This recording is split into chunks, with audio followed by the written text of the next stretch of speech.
A poor girl, so broke she couldn't even afford instant noodles, wandered into a designer store. Her eyes landed on a limited edition suitcase priced at 300,000 won. Pretending she could afford it, she started snapping pictures with her phone. The experienced store manager saw right through her act, immediately ordering an employee to kick her out. The girl quickly explained that she would be able to buy it soon, having saved 2 years' worth of wages for it. Unmoved, the manager cruelly exposed her, pointing out that 2 years of saving had only amounted to 300,000 won. Unsurprisingly, she was thrown out. Just as she recovered from the humiliation, a jewelry store caught her eye. Gazing at the dazzling array of jewelry, her eyes nearly popped out of their sockets. Despite being practically dirt poor, she couldn't help but admire piece after piece. She asked the staff to show her everything. Soon, the jewelry tray was overflowing. Clearly unable to afford anything, she stubbornly refused to give up, pretending to seriously consider her options. After much deliberation, she picked the most expensive piece. The staff member quoted the price, 6 million won. She was stunned. That amount was equivalent to a full year's salary for her. As she stood there dumbfounded, a handsome man walked by. He pointed at the 6 million won ring and told the employee to wrap it up. He swiped his card without even blinking, declining the gift receipt. The girl couldn't believe it and followed him. They ended up in the parking garage. The man asked why she was following him, wondering if she was attracted to him. Slightly embarrassed, but determined to get her hands on that limited edition suitcase, she brazenly asked for the receipt. "Didn't you get a receipt when you bought the ring? Since you're not going to use it, could you give it to me?" she asked. The man seemed taken aback by her audacity. As he hesitated, his phone rang. It was the woman he had a crush on. The girl overheard their conversation, realizing he was hopelessly in love. Seizing the opportunity, she snatched the receipt from his pocket. In return, she offered to give him dating advice, guaranteeing he could win over his crush. The girl's name was Lee Sol. Using the receipt, she finally managed to drag the limited edition suitcase home. Overjoyed, she arrived at her doorstep, only to find that her key no longer worked. She called her older sister, who opened the door and, without a word, kicked her out. Lee Sol was shocked. Her sister claimed she wanted to live alone and threw Lee Sol's toothbrush on the ground, telling her to figure things out herself. A college student, Lee Sol had no choice but to return to campus for the night. The next day, Lee Sol visited a museum. Unexpectedly, she ran into the man from the jewelry store. She quickly ducked, afraid of being seen. Clumsily, she hid right in front of the museum curator. Just as she stood up, the man was right behind her. Lee Sol wanted to disappear. During their awkward greetings, she learned that the woman he had a crush on was the curator, Yoonju. Lee Sol hatched a plan. She offered to help him pursue Yoonju. The infallible way to win a woman's heart, she declared, was jealousy. Just as Yoonju approached, Lee Sol sprang into action, linking arms with the man and leaning on his shoulder. Before he could react, she announced that she was his girlfriend. Yoonju invited them for coffee. Lee Sol's performance became even more convincing, showering him with sweet nothings. But Yoonju remained unfazed. She knew that this college student, in terms of both status and background, was no competition. Lee Sol's charade had clearly failed. That evening, Park Hee-young rushed home. His grandfather had suffered a heart attack. Weakly, his grandfather called out a name, Lee Sol.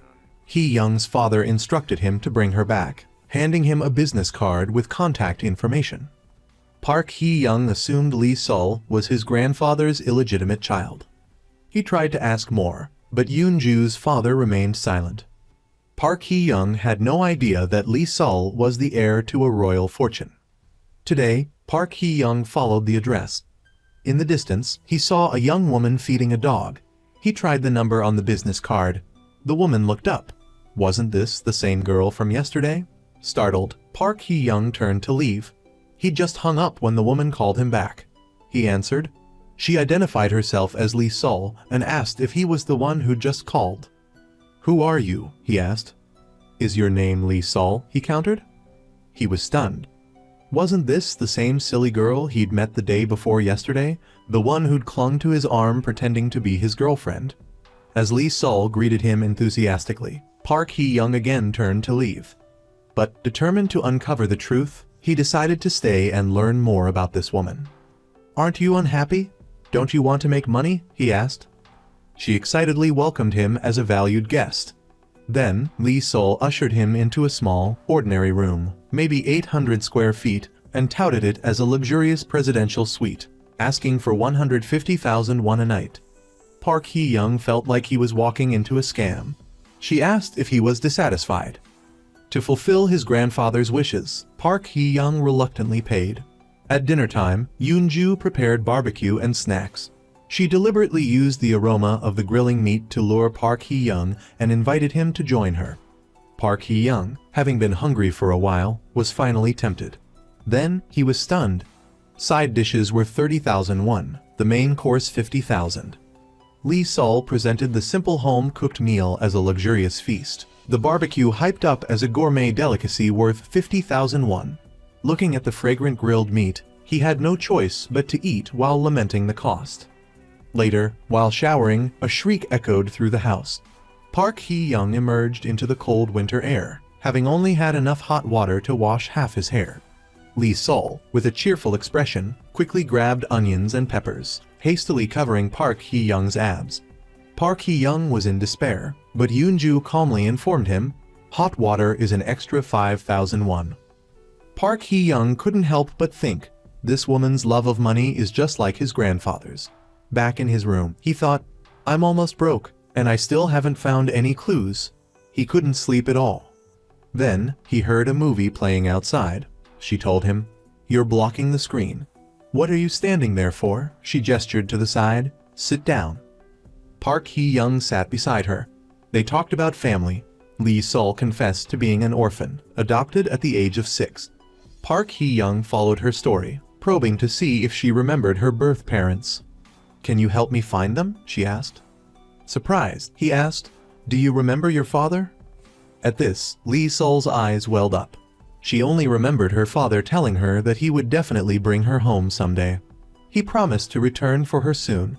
She didn't believe he would abandon her. But more than 10 years had passed, and he hadn't returned. Seeing Lee Sol's tears, Park Hee-young felt a pang of sympathy. The next morning, Park Hee-young woke up to a frantic call from his tycoon grandfather. His grandfather inquired about Yoon-ju's well-being and urged him to bring her home immediately. He told his grandfather that he hadn't been able to tell her yet. Unable to find a reason to take Lee Sol with him, he decided to tell her the truth to gain her trust. In the next moment, Park Hee-young addressed her formally. She was taken aback. He told her, "It seems you're my aunt." He explained that his tycoon grandfather might be her father, and that she appeared to be his grandfather's daughter. Lee Sol found this absurd and didn't believe him. Amused and exasperated, Park Hee-young resorted to pulling her into the car. Finally, the car stopped in front of a luxurious mansion. Rows of people stood at attention before the entrance. It turned out the chairman had summoned the family and was waiting for Lee Sol's return. As Lee Sol stepped out of the car, the chairman rose from his wheelchair. Unbelievably, the tycoon knelt before Lee Sol, grasped her hands, and addressed her as "Your Highness." He repeatedly called her "Your Highness" in a trembling voice. Park Hee-young stood beside them, dumbfounded. He couldn't understand. He'd brought back the chairman's illegitimate daughter. So how had she suddenly become a royal princess? The chairman led Lee Sol into the living room and retrieved a faded, yellowed photograph from a box. "Isn't this Emperor Sunjong?" she asked. The chairman confirmed it was. As a university student, Lee Sol easily recognized the image of Emperor Sunjong. The chairman seemed pleased. He then proceeded to tell Lee Sol a story from his childhood. He was only 4 years old at the time, and the nation was in turmoil. The emperor had personally entrusted a sum of money to the chairman's father, intended to aid Prince Li Han, who was living in hiding amongst the common people. At that time, the emperor could only trust him. However, the chairman's father suddenly passed away. Young and timid, the chairman took the money and ran away. Deprived of the aid, Prince Li Han suffered greatly. Overcome with guilt as an adult, the chairman spared no expense in searching for Princess Lee Sol. She asked if she was Emperor Sunjong's great-granddaughter. "Surprised, aren't you?" the chairman asked. She admitted her childhood dream was to be a princess. "It's not a dream," he declared. "You are a real princess." Even after hearing the story, Lee Sol remained skeptical. She questioned how he knew she was the princess. There were many people named Lee Sol, she pointed out. How could her name alone prove she was royalty? The chairman then produced a strawberry-shaped hair tie. Lee Sol instantly recognized it. Her father used to tie her hair with it when she was a child. He addressed her as Your Highness and declared that he had found the princess. Lee Sol eagerly asked where her father was. The chairman's expression turned remorseful as he revealed that her father was no longer alive. The news struck Lee Sol like a physical blow. Ignoring his attempts to stop her, she stood and ran out. The chairman called after her. Outside, she ran into Park Hee-young, who had been waiting by the door. He stopped her, asking what had happened. She recounted the chairman's story about her father's death, about her being a princess, a descendant of Emperor Sunjong. She found it hard to believe, speculating that his grandfather must be unwell to be saying such things. She told him not to stop her. With that, Lee Sol rushed out into the street. Park Hee-young quickly got into his car and followed her. Under the streetlights, Lee Sol cried, her eyes red and swollen, pouring out her emotions to Park Hee-young. She insisted that it wasn't her father. Her father had promised to return soon. He wouldn't do this to her. She wondered if her father knew how long she had waited for him. How could he just leave like that? In the next moment, a heartbroken Park Hee-young embraced her. He then drove her to her sister's house. But Lee Sol couldn't get in. Her sister had changed the door code. The snow was falling harder now. Worried about Lee Sol being alone, Park Hee-young took her to his home. After Lee Sol finished showering and emerged, Park Hee-young had prepared a table laden with food. Steak and wine awaited her. Lee Sol picked up the steak, treating it like grilled meat, and her mood instantly brightened. Just then, Park Hee-young's phone rang. It was Yoon-ju, the woman he liked. Immediately after, the doorbell rang. To his surprise, it was his fiancée paying an unexpected late-night visit. Worried that Yoon-ju would misunderstand, Park Hee-young stuffed Lee Sol's hands full of steak and ushered her into a room. While Park Hee-young entertained Yoon-ju outside, Lee Sol happily devoured the steak inside. But in the next moment, a sharp pain gripped her stomach. She clutched her abdomen, pacing back and forth, but the pain wouldn't subside. She frantically called Park Hee-young, urging him to get Yoon-ju to leave. Park Hee-young, however, dismissed it, thinking Lee Sol was playing another prank like the day before. Then, Lee Sol's phone began ringing incessantly. He slowly realized something was wrong. Yoon-ju noticed his distraction. His replies became muddled and incoherent. Park Hee-young made an excuse to get his fiancée to leave. Just as Yoon-ju reached the door, a pair of brown women's snow boots appeared in her line of sight. The woman's gaze turned icy. The man panicked, about to explain that there was no one hiding there. In the next moment, Lee Sol cried out, clutching her stomach, and rushed out of the room. Yoon-ju clearly saw a woman dash from the room and into the bathroom. She casually asked if Manager Ju had left yet. How could this be explained?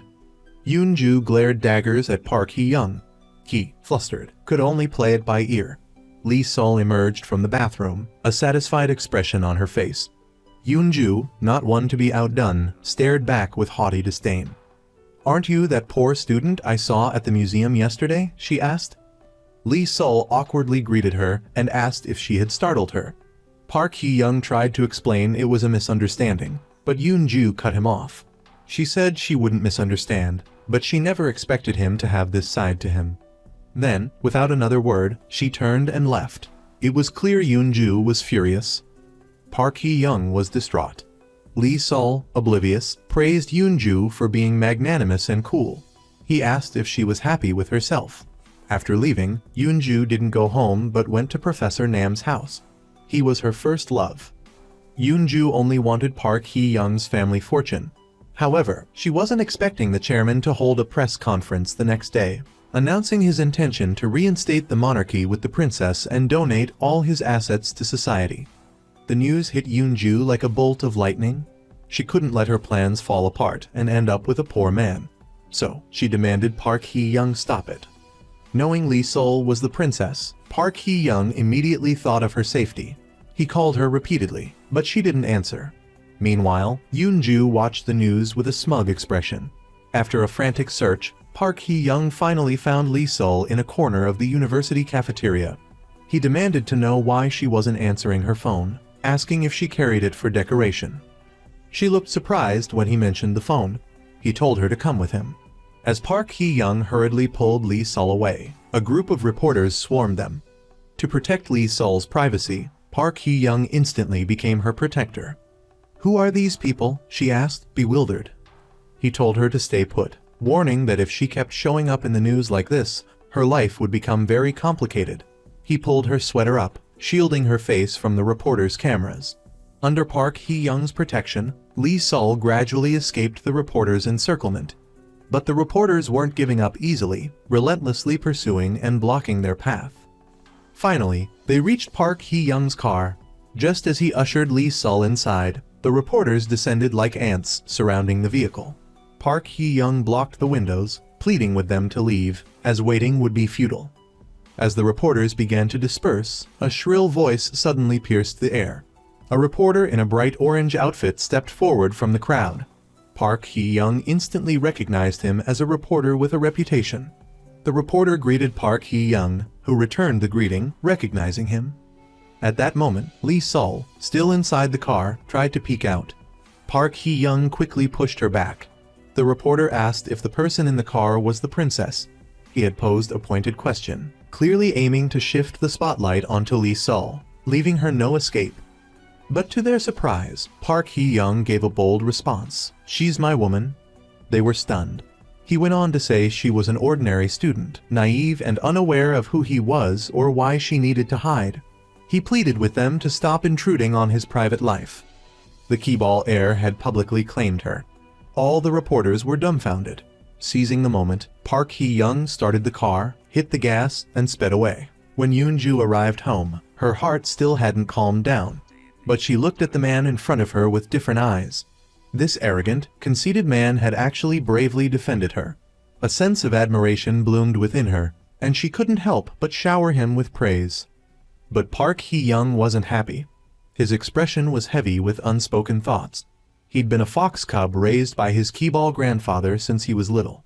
Even now, he had yet to meet his own father.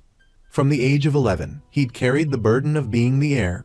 Compared to ordinary people, he was even more afraid of his private life being exposed. And now, despite being the sole heir to his Keeball grandfather, he hadn't received a single penny of the inheritance. Lee Sol couldn't help but empathize, feeling a pang of pity. "You've been through so much," she said. She spoke frankly. "Ever since I was little, my mother favored my older sister. All the good food had to go to her first, and she would often lock me out of the house on purpose. Coming home from school and finding the door locked was so upsetting." Lee Sol's eyes glistened with unshed tears. Seeing her sadness, Park Hee-young quickly turned on the TV, hoping to change the subject. Unexpectedly, the news was showing footage of the two of them dodging reporters, and the scene where he claimed she was his woman. This declaration stunned her. Lee Sol quickly asked him what he had done. Park Hee-young, like a child who had caused mischief, scratched his head, a sheepish look on his face. He then hurriedly turned off the TV, awkwardly explaining that it was all fake, a video fabricated by someone. Lee Sol immediately scoffed at him, saying he didn't even know how to lie. Even in a hurry, he couldn't come up with a convincing fabrication. He asked her how she could still laugh. She smiled and said it was because her face wasn't shown. At that moment, Lee Sol suddenly worried that her picture would be captured, so she rushed to her computer to search. To her dismay, the news of the Keeball heir in love with a poor student had hit the headlines. Worried about the impact on her daily life, Lee Sol urged Park Hee-young to quickly use his superpowers to erase the news. She said if he was a Keeball, wouldn't this be a trivial matter? But he replied that if he could, he would have done it long ago. She felt disappointed. She couldn't believe a Keeball like him was like this. He clarified that he wasn't a Keeball, just a Keeball heir. Park Hee-young promised he could help her erase the news. But first, she had to act like a princess. She asked suspiciously, "You want me to act like a princess too? So your fortune will disappear completely." He was taken aback by her question. But Lee Sol didn't want to be the princess that girls dreamed of. She believed her father would return soon, as she had always held onto the faith that he was still alive. So she just wanted to wait for his return, to live a good life with him, and to no longer have to drift and wander. At that moment, Yoonju, having heard the news, arrived at the hotel and saw Lee Sol still tucked under the covers. Yoonju was incredulous. She couldn't believe that while chaos reigned outside, Lee Sol was still leisurely sleeping in. Lee Sol wasn't about to back down either, and the two women nearly started arguing the moment they saw each other. Park Hee-young quickly pulled them both into a room to explain the situation. He introduced Yoonju as his fiancée, museum director Oh Yoonju. Lee Sol assumed he still hadn't forgotten his first love. Knowing about Yoonju's ambiguous relationship with Professor Nam, Lee Sol tried to warn Park Hee-young, but both of them glared at her. Then, Park Hee-young formally introduced Lee Sol to Yoonju as the royal princess, the one for whom his Keeball grandfather was willing to donate his entire fortune, sparing no expense to support. Yoonju was so shocked that her jaw dropped. Previously, in order to gain the Keeball grandfather's fortune through Park Hee-young, she had asked him to prevent Lee Sol from becoming the princess. Under Yoonju's instigation, Park Hee-young asked Lee Sol to write down her wish on a piece of paper. As long as Yoonju agreed to go abroad for 3 years, he could help her fulfill any wish. Yoonju, at her side, desperately wanted Lee Sol to disappear as quickly as possible. She repeatedly chimed in, promising to support Lee Sol in going abroad by any means, but unexpectedly, Lee Sol directly asked for all of Park Hee-young's assets.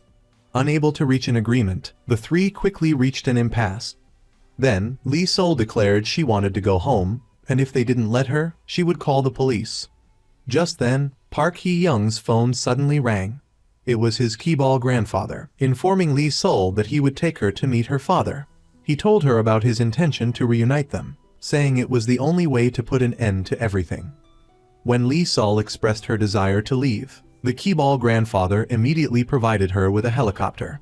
It was Lee Sol's first time in one, and she was both excited and scared. As she looked closely at the helicopter's rotors, the next second she burst into tears.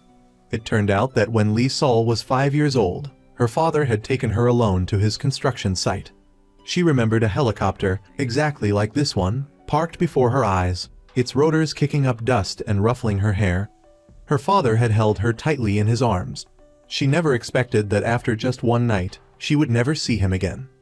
Overcome with emotion, Lee Sol hurriedly boarded the helicopter. Her mind raced with imagined scenes of reuniting with and embracing her father. Park Hee-young sat beside her. After a short flight, the helicopter left the bustling city behind, only to land on a desolate mountain. Throughout the journey, Lee Sol's heart had been filled with anticipation. Unexpectedly, what awaited her was a cold, desolate cemetery. Park Hee-young's grandfather said this was the grave of her father, Prince Lee Han. She couldn't believe her ears. Tears streamed down Lee Sol's face as she asked, "Didn't they say they were taking me to see my father? Didn't I say that the deceased person wasn't my father?" The Keeball chairman confessed to being responsible for Lee Sol's father's death and recounted the events. He explained that he had witnessed Lee Sol's father betray the emperor's trust and had pleaded with his majesty for punishment. He then presented the empress's sachet as proof and urged Lee Sol's father to return to his position as a royal prince. However, Lee Sol's father desired a normal life with his daughter, valuing her more than wealth and power. To escape the chairman's insistence, he packed their belongings in the middle of the night and fled with Lee Sol. The chairman pursued them relentlessly. Seeing that they were about to be caught, Lee Sol's father told her to hide while he led the chairman away, promising to return for her. Lee Sol tearfully asked if he truly would, and he reassured her. Tragically, as he crossed a small road, Lee Sol's father was struck by a car. Lee Sol wept until dawn, waiting in vain for his return. Upon hearing this story, Lee Sol was consumed with rage and vowed never to forgive the chairman, promising to do nothing that would please him. At the train station, still grieving, Lee Sol was approached by Park Hee-young. He proposed a plan for revenge to overthrow the monarchy. He suggested Lee Sol study abroad, relinquishing her princess title, allowing him to inherit the chairman's fortune, a mutually beneficial arrangement. They agreed to the plan. Before leaving, however, Lee Sol wanted to retrieve a photograph of her father from the chairman's room, asking Park Hee-young for assistance. The next day, she withdrew from school. Gossiping girls surrounded her, and Lee Sol sought out Yoon-ju, who had arranged her travel abroad. Yoon-ju urged Lee Sol's immediate departure and demanded she sever all ties with Park Hee-young. As Lee Sol left, she encountered Professor Nam, Yoon-ju's former love. Unaware of the situation, he mistakenly assumed she was leaving to marry the Keeball heir. Lee Sol denied this vehemently, but during their conversation inadvertently admitted her royal status. She pleaded with Professor Nam to keep her secret. Professor Nam offered Lee Sol a ride home. Seeing her struggling with books, he helped carry them, just as Park Hee-young arrived, creating a tense atmosphere. The two men exchanged barbed remarks. Spotting a nearby reporter, Park Hee-young quickly ushered Lee Sol into his car and drove away. Once safe, he cautioned Lee Sol against accepting rides from other men, especially those like Professor Nam, emphasizing the potential danger. Suddenly, a woman wearing a red scarf appeared, declaring that Park Hee-young himself was dangerous. This woman was Lee Sol's adoptive mother. Mistaking Park Hee-young for a poor hired driver, she tried to dismiss him. However, upon learning he owned the luxury car, her attitude changed dramatically, and she invited him inside. She then let out a chilling laugh. The Keeball heiress had decided to humiliate her rival. Yoon-ju took Lee Sol to a hair salon where her long, beautiful hair was chopped into a mushroom cut, leaving Yoon-ju gloating about her own superior beauty. Next, Yoon-ju dragged Lee Sol to a massage. The small girl's body cracked and popped alarmingly, prompting Lee Sol to beg Yoon-ju to make them stop. Yoon-ju scoffed, calling Lee Sol childish. Lee Sol, in turn, found Yoon-ju despicable for tormenting her. Yoon-ju, however, reveled in her perceived power over the child who dared to rival her. Seon questioned whether Ozunchu's actions were motivated by revenge, surprising him. Lee Sol had envisioned a life of comfort as a princess, but instead found herself controlled and silenced. During a wardrobe fitting for a press conference, Yoon-ju continued her condescending treatment, remarking that no amount of makeup could transform an orphan into anything but an ugly duckling. She instructed the stylists to avoid looks that evoked orphanages or adoption, deeply humiliating Lee Sol. Park Hee-young rushed to comfort her, describing the palace as a paradise in appearance, but hell in reality. He reassured her that this was a minor incident and that greater challenges awaited her if she wished to succeed as a princess. That evening, a frustrated Lee Sol hid in a car, watching My Fair Princess. She fantasized about becoming Wrong Mama, the villainous character, and enacting revenge on her tormentors. Park Hee-young, eating watermelon, suddenly appeared in the car, asking if she had a death wish. She denied it and questioned his presence. He teasingly replied that he was there for her, leaving Lee Sol embarrassed. He joked about her watching the drama, to which she retorted that she was studying, specifically learning how to beautify herself in a world surrounded by enemies. Intrigued, he asked if he was considered the most handsome enemy. Meanwhile, it was revealed that Yoon-ju's ambitions extended beyond ousting Lee Sol. She also targeted the Keeball chairman. The next day, Lee Sol's mother and sister arrived at the palace to share in her supposed good fortune. Lee Sol excitedly dressed them in palace attire. Her mother, wearing sunglasses, asked if she looked like a princess's mother. Lee Sol affirmed that she was a princess's mother. Their joy was shattered when Park Hee-young announced his intention to publicly reveal incriminating evidence against Lee Sol's adoptive father at the press conference. Her sister erupted in fury, accusing Lee Sol of betraying her family for the princess title. Lee Sol tried to explain, but her sister remained unconvinced, questioning the timing of their visit and accusing Lee Sol of sacrificing her adoptive father to clear her biological father's name. Her sister stormed off. Lee Sol confronted Park Hee-young, heartbroken by his perceived cruelty. He explained his actions were meant to clear her biological father's name, as the crimes were committed by her adoptive father, and to spare her mother and sister from further shame. That night, Lee Sol burned all the evidence against her adoptive father. With the evidence destroyed, Park Hee-young turned to butler Jia Ye, hoping to find another way to prove her biological father's innocence. It came to light that Park Hee-young's father had threatened Lee Sol's biological father, vowing to kill him if he ever appeared before the chairman. Consequently, anyone testifying for Lee Sol's father would implicate Park Hee-young's father. This revelation shook Park Hee-young. Though reluctant to accept the truth, his childhood memories confirmed it, leaving him in turmoil. Despite this, driven by Lee Sol's desperate hope to meet the witness, her biological father, Park Hee-young, ultimately agreed to take her. The place evoked many childhood memories for Lee Sol. The witness's account painted her father as a kind and hardworking man, comforting Lee Sol. It reinforced her belief in her father's innocence and the eventual vindication of his name.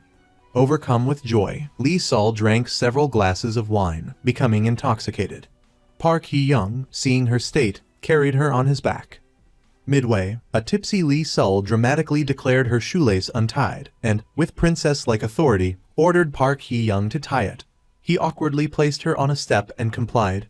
Touched by his kindness, Lee Sol impulsively kissed his cheek. Gazing at her, Park Hee-young returned the kiss, then carried the unconscious Lee Sol to her room. Tormented by the impending damage to his own father's reputation, Park Hee-young made the difficult decision to leave Lee Sol and disappear. The next morning, Lee Sol awoke to find him gone and searched the beach frantically. She was then abruptly seized by Park Hee-young's bodyguards and forced into a car. Despite her attempts, the windows were locked. At that moment, she received a call from Park Hee-young informing her he had abandoned her and that she would not be attending the press conference, barring her entry even if she managed to arrive. Meanwhile, final preparations for the press conference were underway. As concern grew over Lee Sol's absence, Park Hee-young took the podium. He announced the princess's inability to attend due to personal reasons, postponing the event. He then declared his true purpose, to clear the name of the princess's biological father, Hwang Si-tan Lai Han, revealing that it was her adoptive father, Lai Dong-kil, who was responsible for the antique fraud. On her way back, Lee Sol saw the news of Park Hee-young's revelation about her adoptive father. Devastated and feeling betrayed, she ordered the bodyguards to drive her to her adoptive mother's house. Her adoptive mother and sister watched the news in stunned silence. Her sister immediately blamed Lee Sol for their father's public humiliation. Despite Lee Sol's frantic calls and pleas, they remained unresponsive. She pounded on the door, begging her mother to open it. Her mother, heartbroken but unable to resist, opened the door despite her older daughter's protests. However, she couldn't face Lee Sol directly, only watching her through a window. She knew this revelation was inevitable and harbored no resentment towards Lee Sol, only wanting her happiness. But the pain was too raw to confront her daughter face to face. Professor Nam later consoled Lee Sol, advising her to prioritize her current situation over her family's troubles. He reminded her that while every family has its struggles, as a princess, her duty was to the nation. Lee Sol, jolted into awareness, now sought an explanation from Park Hee-young. She angrily confronted him, feeling betrayed by the man she considered her most loyal protector. Park Hee-young, however, questioned her expectations. What was she to him? Why did she believe he owed her protection? He argued that her role as princess demanded sacrifices, including family ties, and that she should relinquish the title if she couldn't bear the cost. Deeply shaken, Lee Sol stood outside his house, unable to compose herself. Park Hee-young, despite his harsh words, was also deeply conflicted. The following morning, rumors of Lee Sol's death during treatment circulated due to her absence from the press conference. Aware of the damage to her reputation, Lee Sol announced to the palace staff her intention to reschedule the press conference and reclaim her image. That evening, the chairman gathered the princess and others for dinner. He brought up the fact that, due to the romance rumors surrounding Park Hee-young and Lee Sol, public support for the restoration of the monarchy was low. To improve this, he expressed his hope to witness Park Hee-young and Lee Sol's marriage before he passed away. Seon, in love with Park Hee-young, felt conflicted upon hearing this, unsure of what he would choose. To her surprise, Park Hee-young readily agreed to the marriage proposal. Yoon-ju, knowing that Park Hee-young's heart no longer belonged to her, declined the chairman's suggestion. The next morning, Lee Sol was touched when her older sister suddenly visited and embraced her. However, her sister recoiled, saying, "Don't touch me, you make me sick." She still harbored resentment towards Lee Sol for her perceived betrayal of their adoptive father. Believing Lee Sol's concern was feigned, she saw her abandonment of their family to become a princess as shameless. Losing control, she began to berate her sister and, in a fit of rage, destroyed the contents of her room. Just as she was about to strike Lee Sol with her purse, Park Hee-young intervened. He understood that her sister couldn't forgive Lee Sol for the revelation of their adoptive father's past scandal.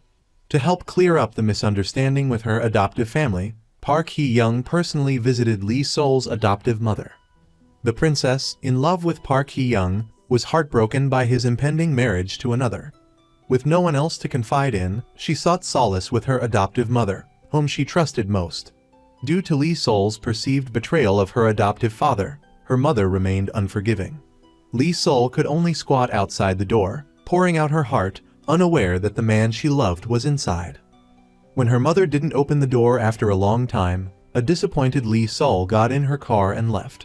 Only after being alerted by her bodyguard did she realize that Park Hee-young's car had been parked outside her mother's house for a while and was now following Sern. Realizing that Park Hee-young might have overheard her confession, Lee Sol immediately ordered her bodyguard to stop. She purposely walked down the street with a melancholic expression, hoping to catch Park Hee-young's attention, but to her dismay, he seemed completely oblivious. Frustrated, she let out a desperate shriek. Luckily, a truck appeared behind them. Without hesitation, Lee Sol flagged it down and, without a word, got in. Using her royal authority, she ordered the driver to chase Park Hee-young's car, even brandishing her gun at times. Spotting a loudspeaker in the truck, Lee Sol issued an ultimatum to Park Hee-young. Year 1074, stop the car now and I'll forgive you. Year 1074 was their code. Park Hee-young finally realized he had been followed by Lee Sol all along. Unable to bear her loud pronouncements, he stopped the car. Lee Sol hurried out, explaining to a bewildered Park Hee-young that her earlier confession wasn't directed at him. Seeing her flustered and red-faced, Park Hee-young simply assumed she was trying to backpedal. With the royal group's establishment ceremony approaching, Park Hee-young didn't press the matter further and drove Lee Sol back to the palace. As Lee Sol diligently rehearsed her speech, a servant delivered a gift from her adoptive mother. Opening it, Lee Sol realized her mother had forgiven her. It turned out Park Hee-young had explained to her mother that the revelation of her adoptive father's past was entirely his own doing and had nothing to do with Lee Sol, clearing up the misunderstanding. Carrying her mother's well wishes, Lee Sol confidently headed to the press conference venue. However, she was shocked to find only a handful of attendees. Momentarily stunned, she resolved to proceed with the ceremony and began her speech, speaking to a nearly empty room. A perceptive Park Hee-young sent his bodyguards to investigate. They discovered that Yoon-ju had blocked the parking lot, preventing reporters from entering without VIP passes. Park Hee-young had a brainwave and scribbled a note, asking his bodyguard to deliver it to Lee Sol. The bodyguard quickly passed the note, and Lee Sol instantly decided to relocate the press conference to the parking lot. Before anyone could react, she dashed out of the main hall, kicked off her shoes, and sprinted towards the parking area. Mindful of the reporter's comfort, Lee Sol dragged out a chair and stood on it. Then, grabbing a large red megaphone, she confidently addressed the crowd. While admitting she wasn't inherently a smart and beautiful princess, she promised to humbly learn and strive to become a princess worthy of recognition. Her speech resonated deeply, eliciting enthusiastic applause from the reporters. Park Hee-young, watching from the sidelines, was pleased. Lee Sol then remembered the note that had saved the day and inquired whether it was Park Hee-young's idea. The bodyguard, intending to keep it a secret, accidentally let it slip. Learning that the person who had subtly helped her was the very man she loved, Lee Sol couldn't help but break into a happy smile. That evening, she went to the pool to relax. It was then she realized her socks were dirty and torn. She took them off and repeatedly patted her feet to remove the dust. Unfortunately, this embarrassing scene was witnessed by Park Hee-young. Lee Sol quickly feigned composure, claiming she was simply lost in thought. The astute Park Hee-young didn't believe her lie. Without a word, he moved to inspect her feet. Panicked, Lee Sol jumped into the pool, using the opportunity to wash her feet. Baffled by her bizarre behavior, Park Hee-young simply carried her back to her room, a scene that was witnessed by Yoon-ju. The next morning, news of Lee Sol's outdoor press conference went viral. She quickly became an internet sensation. The president, recognizing this, sought to capitalize on her popularity and make her his spokesperson. Park Hee-young, upon hearing this, intended to politely decline, but he couldn't defy the president's authority. The president swiftly contacted the director of the royal group, Yoon-ju, who wouldn't miss such an opportunity. Following the president's instructions, she arranged for Lee Sol to visit the orphanage where she had once lived for a charity event. Lee Sol readily agreed. Park Hee-young, upon learning this, vehemently advised her against participating, knowing it was a ploy by the president to undermine the monarchy. However, the naive Lee Sol dismissed his concerns. Lee Sol brought the children from the orphanage directly to the palace. Witnessing this, Park Hee-young could only sigh. However, a bigger headache arose when Lee Sol invited the president to join the event. In an instant, what was meant to be the princess's own initiative became a presidential affair. Seeing this, Park Hee-young immediately stepped in to salvage the situation. He firmly declared that the event had no ulterior motives and quickly ushered Lee Sol away. His plan foiled and his pride wounded, the president hastily departed. To make Lee Sol face reality, Park Hee-young bluntly told her that she was being used by the president. This not only affected her reputation but also jeopardized the orphanage where she grew up. However, to protect Lee Sol, Park Hee-young was willing to become the president's enemy. Only then did Lee Sol realize the gravity of the situation. She was filled with regret for her naivety. At this point, Park Hee-young could no longer hide his feelings.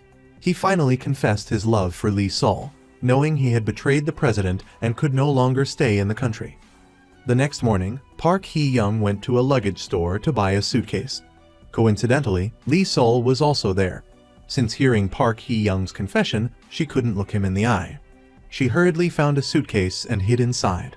Unexpectedly, Park Hee-young took a liking to the very suitcase Lee Sol was hiding in, bought it, and dragged the heavy luggage to a place to rest.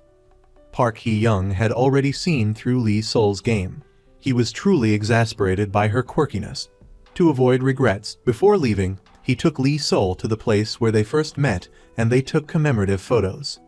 Soon after, Park Hee-young left the palace alone, without saying goodbye to anyone. Upon discovering Park Hee-young's disappearance, Lee Sol heard that he had been dismissed by the president for protecting her. She was filled with self-blame and heartache. Finally, Lee Sol sent palace staff to investigate and learned that Park Hee-young was at the airport. She rushed there and desperately tried to stop him from leaving the country. At that moment, the bodyguards following her arrived at the scene, informing Lee Sol that there was an urgent matter requiring both of their attention. Upon their return, Lee Sol retrieved the sachet left by the queen. This sachet was crucial evidence to prove her identity as the princess, but it was currently in the possession of Lee Dan, Lee Sol's older sister. She was undoubtedly the most powerless princess ever. Not only was she used as a puppet by the president, but now her own sister, with whom she had lived for over 20 years, was vying for the princess title. She had even been schemed out of the palace by a cunning woman. The only sachet that could prove her identity was in the hands of her sister, Lee Dan.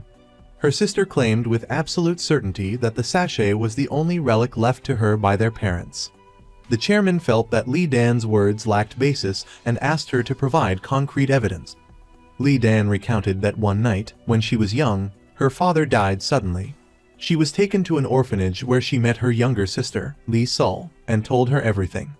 The chairman continued, "So, did she ever meet you when she was young?" Lee Dan firmly asserted that she had met him once at her father's construction site. She further claimed that her father had to flee constantly because someone was threatening his life.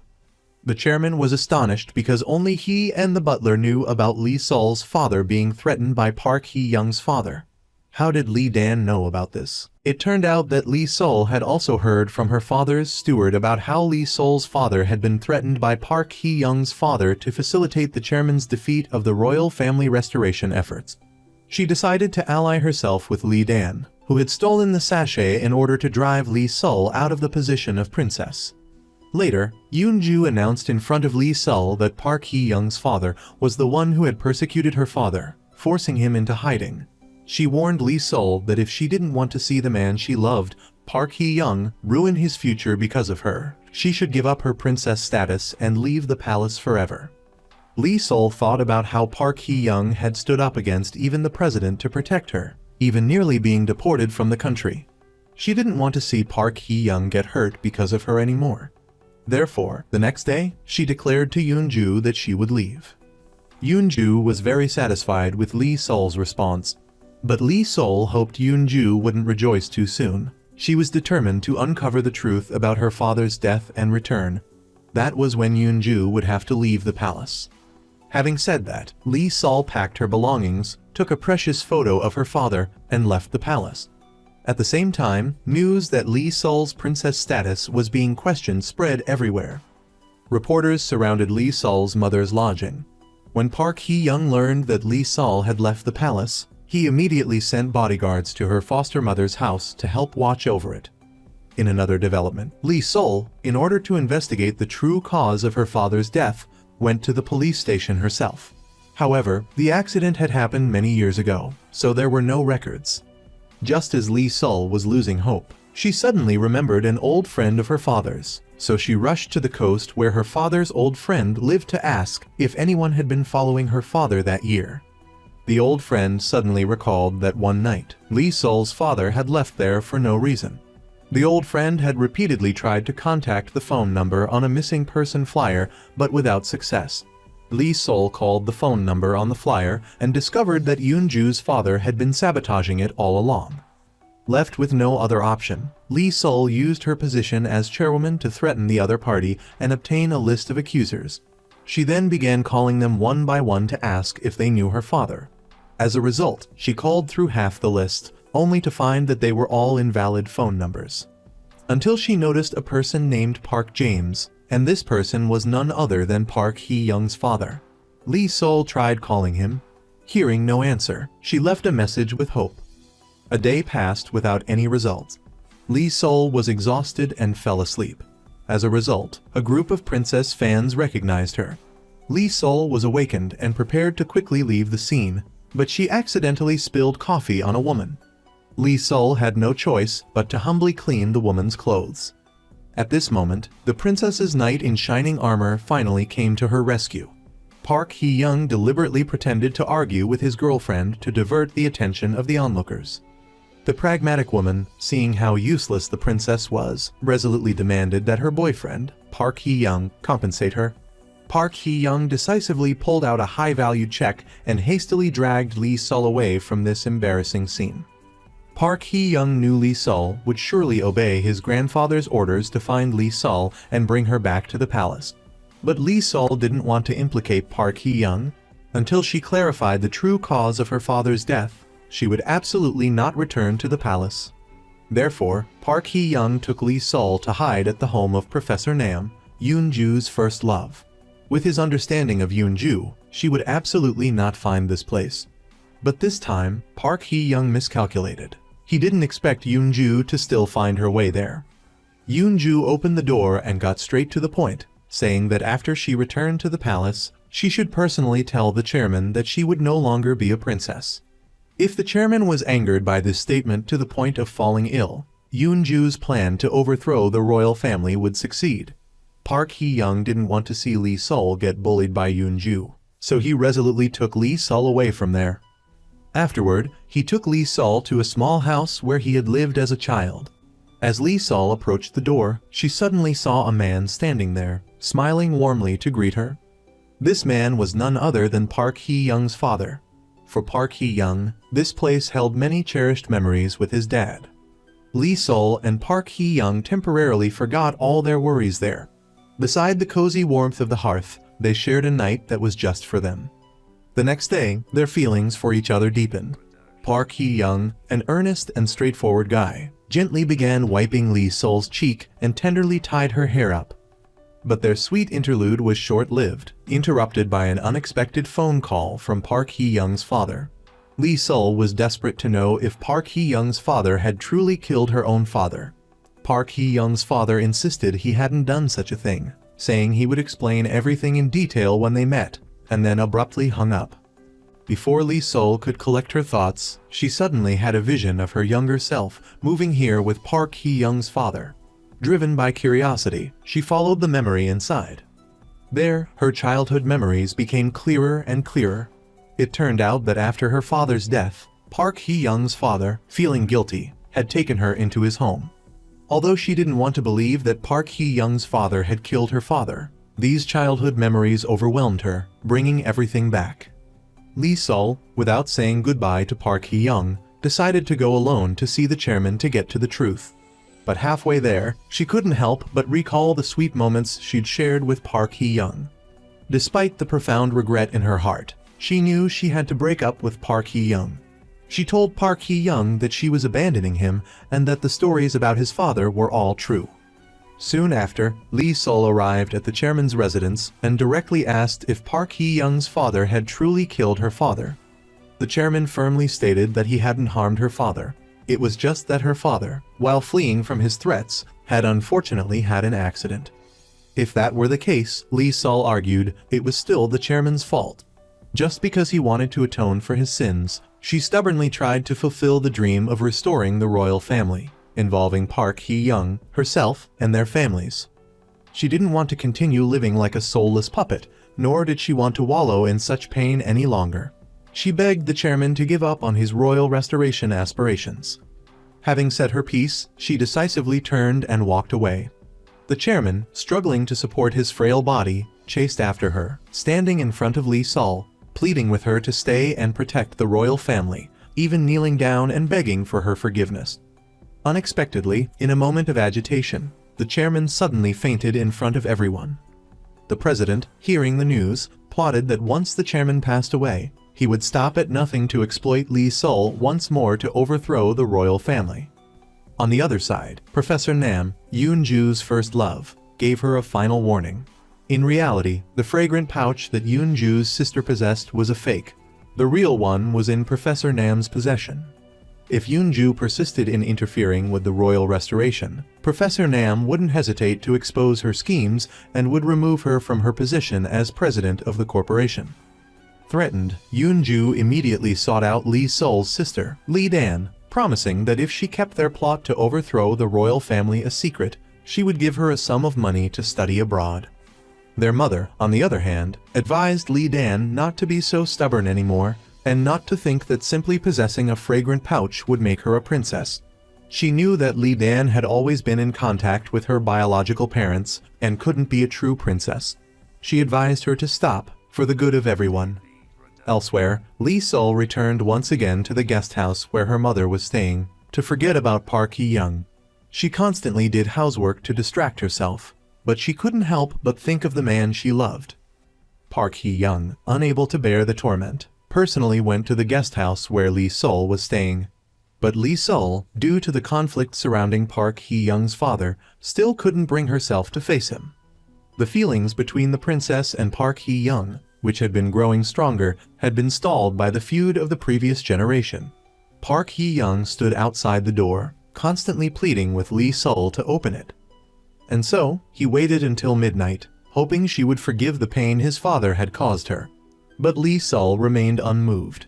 This made Park Hee-young's waiting heart grow increasingly anxious. At that moment, all his regret, longing, and love surged forth like a tidal wave. He confessed to her that he loved her, deeply loved her. Perhaps moved by Park Hee-young's sincerity, Lee Sol finally relented, temporarily setting aside her grievances, stepped out of the door, and gave her beloved a passionate kiss. Now, Park Hee-young wouldn't easily let go of Lee Sol. He only wanted to hold her tightly in his arms, wanting her to return to her former cheerful, optimistic self. Park Hee-young even made a special call to all of Lee Sol's friends and family. Everyone gathered together, happily drinking beer and eating snacks. Lee Sol's long-standing melancholy mood was completely dispelled. But the next morning, Lee Sol suddenly discovered that Park Hee-young had vanished. It wasn't until she turned on the television news that she discovered Park Hee-young was holding a press conference. He revealed the entire truth, that his grandfather, in his youth, had inadvertently taken the relief funds meant for Prince Lee Han. Because of this, his father had argued with his grandfather, and in an attempt to atone, it led to the last descendant of the royal family dying while on the run. Therefore, he apologized on behalf of his grandfather and father to all the people who had suffered misfortune because of this matter. At the same time, Lee Sol, watching the news, began to worry about Park Hee-young's future. She didn't want to see Park Hee-young once again shouldering all the responsibility to protect her, constantly living with remorse. Realizing Park Hee-young would likely go to the hospital where his grandfather was, she hurried to the hospital. Seeing Park Hee-young, Lee Sol felt even more guilty. All this time, Park Hee-young had been protecting her, while she couldn't do anything for him. But Park Hee-young hoped Lee Sol wouldn't feel guilty because of that. He knew that only revealing the truth was the best way to resolve the feud between the two families. Park Hee-young didn't have much time to talk to Lee Sol before rushing to his grandfather's hospital room. He felt very sorry about exposing his grandfather's old wound. His grandfather, however, wasn't angry. Instead, he greatly admired Park Hee-young's courage. This was a grievance that had been weighing on his heart for so long, and finally, on this day, his grandson had resolved it. His grandfather apologized to Park Hee-young for his mistakes having implicated Hee-young and his father. After instructing Park Hee-young to take care of Lee Sol, he passed away peacefully. Everyone present was deeply saddened. Soon after, news of the tycoon's death appeared in the newspapers. Issues related to the inheritance dispute also attracted public attention. So that Park Hee-young's father could return to inherit the assets, Yoon-ju made a special request to her superiors to lift the entry ban on him. Park Hee-young knew Yoon-ju didn't want the assets to fall into Lee Sol's hands, so he promptly interrupted their conversation, preparing to personally go abroad to meet his father. Before leaving, Park Hee-young went to say goodbye to Lee Sol, giving her a potted plant as a gift. He promised her that before the flower withered, he would definitely resolve everything and return. Furthermore, Park Hee-young also hoped that Lee Sol could return to the palace because this was his grandfather's greatest wish before he died. Lee Sol decided to return to the royal palace and immediately gave Yoon-ju a lesson she wouldn't forget. She informed Yoon-ju that she was relieved of her position as museum director and suggested she quickly pack her belongings. Having lost her position as director and CEO of the group, she was ultimately just a minor team leader at the president's resort. After Lee Sol eliminated the dark forces in the palace, she began actively participating in the national election. But she inadvertently overheard from a bodyguard that Park Hee-young had gone abroad. This made her increasingly worried. Every day, she hoped that the potted plant Park Hee-young gave her would grow quickly, hoping Park Hee-young would return to her side soon. Finally, on this day, she received news of him. Lee Sol happily danced by the pool. What she didn't expect was that Park Hee-young, whom she had been longing for, was now right in front of her. He called her princess and expressed his longing for her. The princess and her beloved had been apart for 2 months. She had sent thousands of messages but only received one reply. As a result, in just a split second after turning around, she discovered the person she had always longed for was right in front of her. However, this reunion after so many days of separation didn't make Lee Sol happy. On the contrary, she suspected he had another woman and even ordered Park Hee-young to carry her shoes. In reality, after 2 months of being apart, Lee Sol was secretly overjoyed to see Park Hee-young again. To coax his princess into a good mood, Park Hee-young showered her with kisses, from her lips to her forehead, then her cheeks.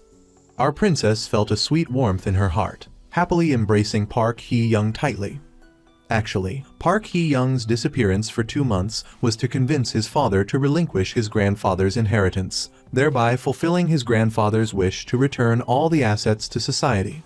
But Park Hee-young hadn't signed the property return document yet, and of course, he had his own reasons.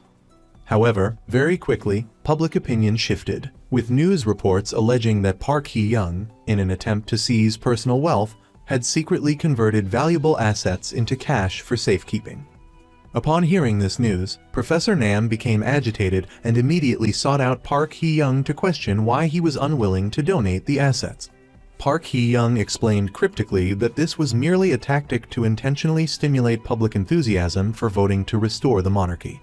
Following that, Park Hee-young gave an interview to reporters. When asked if the restoration plan failed, would the return of assets still be carried out, Park Hee-young frankly stated that, from the perspective of a normal person, it would be a little difficult to bring oneself to donate. Soon, Park Hee-young's somewhat arrogant interview was broadcast. After watching the interview, Lee Sol began to suspect that Park Hee-young was ambitious. Agitated, she immediately went to find Park Hee-young, only to discover him casually playing a video game. Lee Sol angrily confronted Park Hee-young, asking why he refused to return the assets. Park Hee-young retorted grandly, "If you want to be a princess, then you should start trying to win me over, since all the assets are in my hands now anyway." Lee Sol told him to stop joking around, but Park Hee-young, emboldened, demanded that she call him Appa. Seeing that Lee Sol resolutely refused, Park Hee-young began to threaten her, saying that if she didn't call him that, he would run away with the money. Helpless, Lee Sol finally had no choice but to submit to him and call him as he wished. Park Hee-young was very dissatisfied with Lee Sol's gruff delivery, so he changed the phone note to imply how she should call him. Lee Sol, for the sake of the royal restoration, had to bow to reality, flattering him as Appa Park Hee-young in a soft and refreshing voice. Hearing this, he smiled very smugly.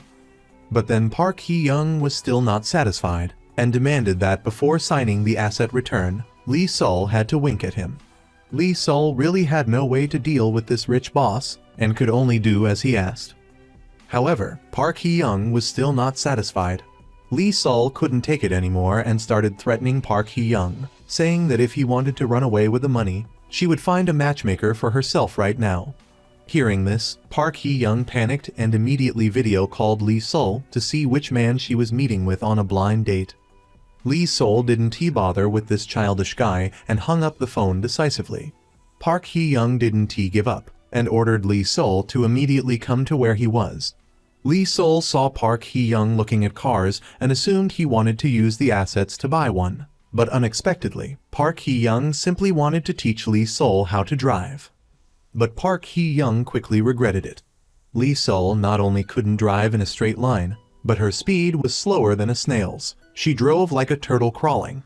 Park Hee-young was so frustrated that he looked up to the sky and yelled, asking why she didn't even know how to go straight, "You idiot." Hearing him call her an idiot, she was very dissatisfied. She sulkily said she wouldn't drive anymore and asked if he was happy now. Lee Sol became increasingly angry, while Park Hee-young gradually realized his mistake. To coax Lee Sol into a good mood, he kept kissing her and couldn't help but laugh secretly. Soon, the day before the public vote arrived.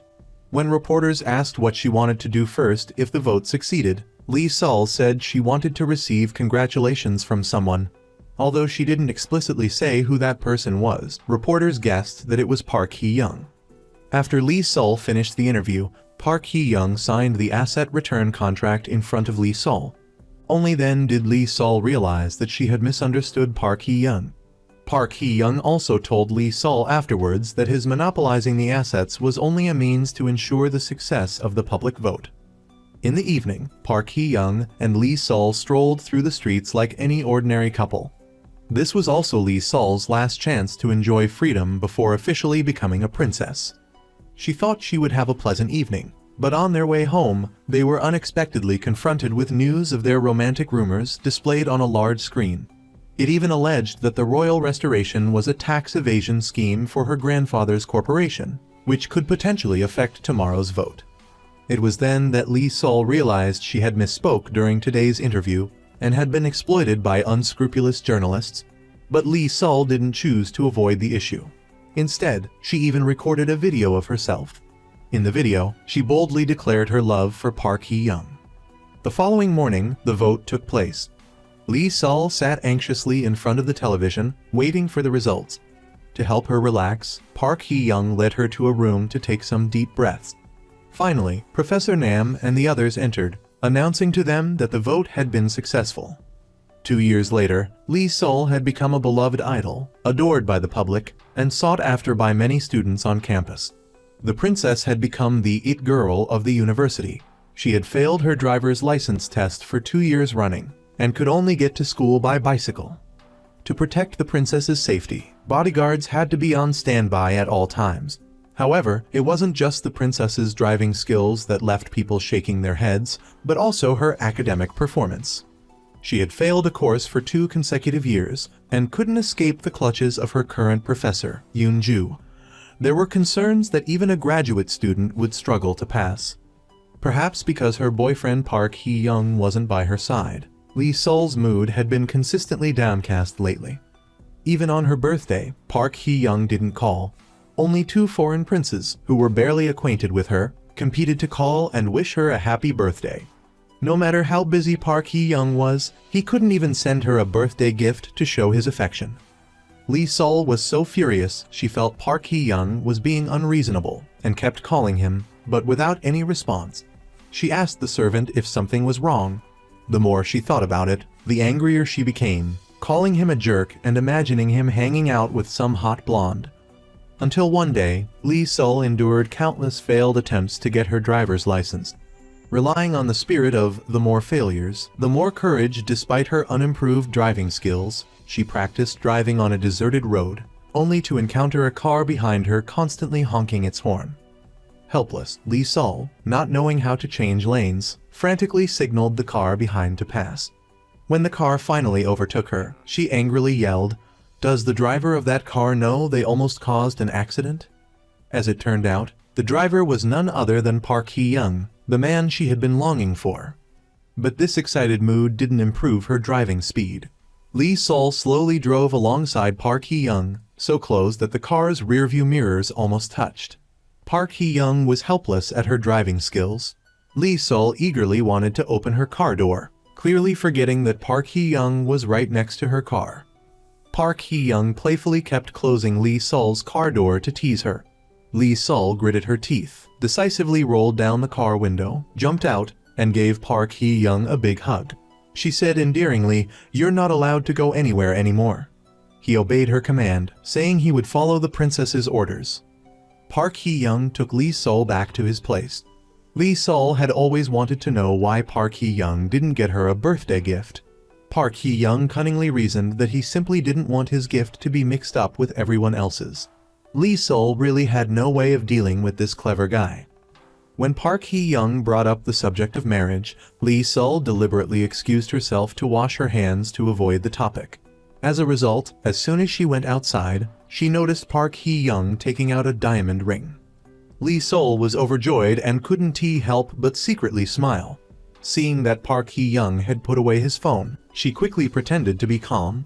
As a result, Lee Sol suddenly learned that Park Hee-young had been summoned by the president. The president realized that Park Hee-young intended to propose to Lee Sol. He strongly advised him against it, warning that it would be perceived as exploiting the royal family to evade taxes. He hoped Park Hee-young would come to Washington to develop his career, emphasizing that he couldn't remain a man standing behind the princess forever. Park Hee-young returned home, recalling the president's words. He gazed at the engagement ring he planned to give Lee Sol, lost in thought. The next day, Park Hee-young had arranged to meet Lee Sol, but due to a sudden, urgent meeting, he was unable to make it. Upon hearing the news, Lee Sol decisively went to Park Hee-young's company. She deeply longed for Park Hee-young to propose, but Park Hee-young, at this moment, continued to use work as an excuse to avoid the topic. Lee Sol, angered, suggested breaking up with Park Hee-young. After finishing his work, Park Hee-young rushed to find Lee Sol, repeatedly begging for her forgiveness, hoping she would come out to see him. Lee Sol, not wanting to forgive him so easily, kept the door closed. However, Park Hee-young overheard the maid saying that Lee Sol was worried about retrieving grandfather's diary, Lihan the Crown Prince's diary. Park Hee-young realized that a single international phone call could resolve the issue. Lee Sol was extremely happy that Park Hee-young did this for her, but Park Hee-young told Lee Sol that retrieving the diary wouldn't depend solely on him, but also require the help of an expert in the field, Yoon-ju. Reluctantly, Lee Sol had to humble herself and beg Yoon-ju for help. She assumed Yoon-ju still harbored resentment from being kicked out by her, but in reality, Yoon-ju had moved on. Finally, with Yoon-ju's assistance, Lee Sol successfully retrieved her grandfather's diary. The day for Park Hee-young to go to Washington was quickly approaching.